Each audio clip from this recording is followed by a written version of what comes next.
আচ্ছা, এখানে দেখো কি লিখছে 4 নম্বরে সঠিক উত্তরের পাশে টিক চিহ্ন দিই। অর্থাৎ এখানে প্রশ্ন দেওয়া আছে এবং 4টি করে উত্তর দেওয়া আছে।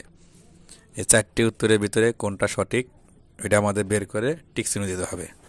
তাহলে প্রথমে কি আছে দেখো, এক অযুত কত অঙ্ক বিশিষ্ট সংখ্যা হবে।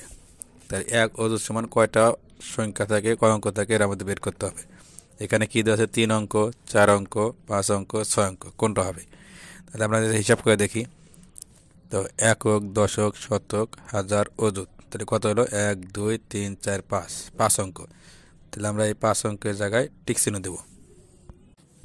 দেখো 2 নম্বরে কি লিখছে, নিচের কোনটি বৃহত্তম সংখ্যা?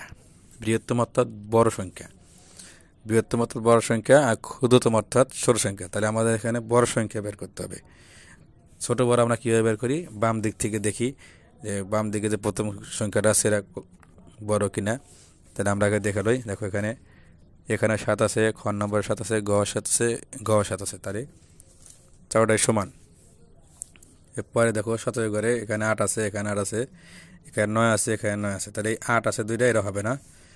এই এখানে 9 আছে, এখানে 9 আছে, এই দুইটার একটা হবে। তাহলে কোনটা হবে? দেখো এই 10 ঘরে এখানে আছে 8, এখানে আছে 2, তাহলে এই এটা হবে 8 বড়, 7982, এটা বড় সংখ্যা অর্থাৎ বৃহত্তম সংখ্যা। তাহলে এখানে আমরা টিক চিহ্ন দেব। এরপরে দেখো কি বলছে,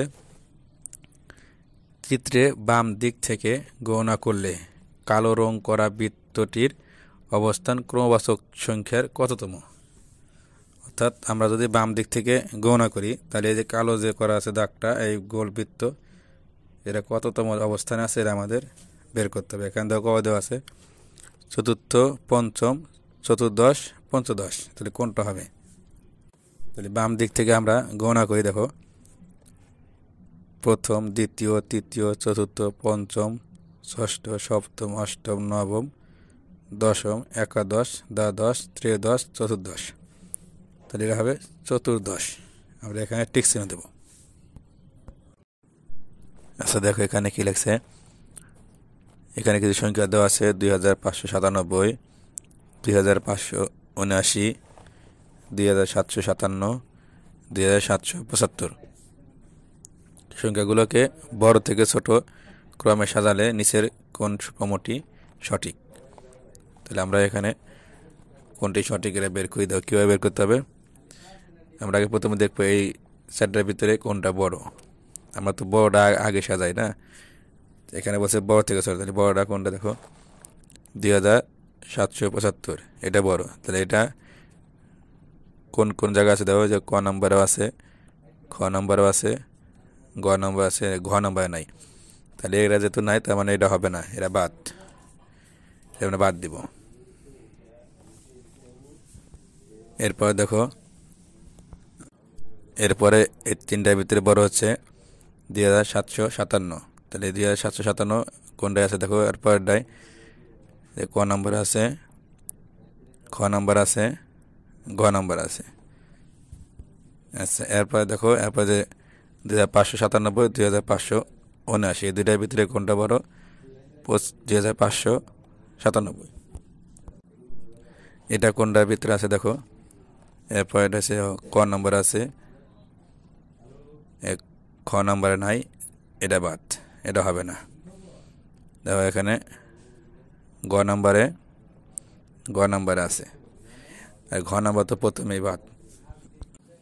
তাহলে এরপর দেখো, এরপর আছে লেখা 2579, এটা দেখো ক নম্বর আছে, গ নম্বর আছে, তার মানে এই দুইটাই সঠিক, দুইটা টিক চিহ্ন দেব। আচ্ছা এরপর দেখো 5 নম্বরে কি লিখছে, এখানে 5, 10, 15, 20, 25, 30 প্যাটার্নটির নিয়ম হলো, আর নিয়ম কত? দেখো প্রতি ক্ষেত্রে 5 বৃদ্ধি, প্রতি ক্ষেত্রে 10 বৃদ্ধি, প্রতি ক্ষেত্রে 5 কম, প্রতি ক্ষেত্রে 5, 10 কম, কোনটা হবে? তাহলে দেখো এখানে কি লিখছে, প্রথমে 5, 10, তাহলে 5, 6, 7, 8, 9, 10, 5 বৃদ্ধি, তারপরে 10 পরে 15, এখানে 5 বৃদ্ধি। তাহলে আমাদের ঠিক চিহ্ন দিতে হবে যে ক নম্বরে প্রতি ক্ষেত্রে 5 বৃদ্ধি। এরপর দেখো এখানে কি লিখছে 7, 11, এখানে শূন্যস্থান, আবার 19, এখানে শূন্যস্থান, 27। প্যাটার্নটির খালি ঘরে সংখ্যাগুলো কত হবে, মানে এই খালি জায়গায় অথবা শূন্যস্থানে কোন সংখ্যা বসবে এটা আমাদের বের করতে হবে। এখান থেকে ক নাম্বার আছে 12, 20, 18, 16, 15, 23, 15, 20 কোনটা হবে এটা আমাদের কীভাবে বের করতে হবে। দেখো এটার নিয়ম হচ্ছে যে পাশাপাশি যে সংখ্যা আছে সেই সংখ্যার ভিতরে পার্থক্য দেখতে হবে, কত পার্থক্য আছে। তাহলে 11 থেকে 7 বাদ দিলে কত হয়, 4। 4 পার্থক্য আছে, তাহলে 4 কম বেশি। তাহলে এখানে দেখো এখানে 4 যোগ করে আমাদের এটা মিলাতে হবে। তাহলে 11 সাথে 4 যোগ করলে কত হয়, 12, 13, 14, 15, তাহলে 15। তাহলে এখানে প্রথমটা 15 হবে। তাহলে এখানে 15 সাথে 4 যোগ করলে 19, 19 সাথে 4 যোগ কত হয়, 20, 21, 22, 23। তাহলে 15 এবং 23 কোথায় আছে এটা হবে সঠিক চিহ্ন। তাহলে আমরা এখানে এই যে এখানে গ নাম্বারে 15 এবং 23, তো এটা আমরা টিক চিহ্ন দেবো, 15 এবং 23। আমরা এরকম তাহলে এভাবে করব। প্রিয় ভিউয়ার্স, তৃতীয় শ্রেণীর অঙ্ক বিষয়ে ধারাবাহিক ভিডিও পেতে আমাদের চ্যানেলটিকে সাবস্ক্রাইব করে রাখুন এবং আপনার মূল্যবান মতামত কমেন্টের মাধ্যমে জানিয়ে দিন। ধন্যবাদ।